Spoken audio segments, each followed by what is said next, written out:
আমার শেষ মেসেজ, আমি সবাইকে সাথে নিয়ে আজকের এই খেলার উদ্বোধন করতে যাচ্ছি। শাহজাহানপুরে আরাফাত রহমান কোকো স্মৃতি ফুটবল টুর্নামেন্টের ফাইনাল অনুষ্ঠিত।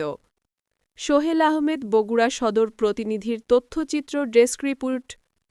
বগুড়ার শাহজাহানপুর উপজেলার সুজাবাদ উত্তরপাড়া একতা যুব সংঘের উদ্যোগে আরাফাত রহমান কোকো স্মৃতি ফুটবল টুর্নামেন্ট ২০২৫-এর ফাইনাল খেলা শুক্রবার বিকেল ৪টায় সুজাবাদ উত্তরপাড়া দাখিল মাদ্রাসা মাঠে অনুষ্ঠিত হয়েছে।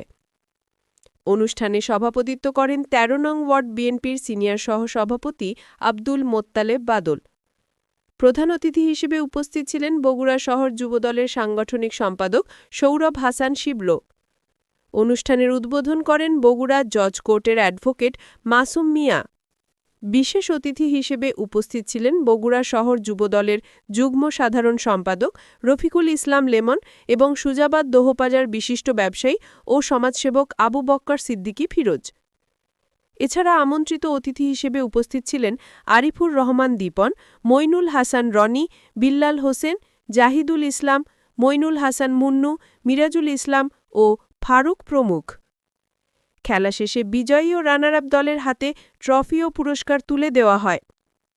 অনুষ্ঠানে এলাকার সর্বস্তরের ক্রীড়াপ্রেমী জনগণের উপস্থিতিতে উৎসব মুখর পরিবেশ সৃষ্টি হয়।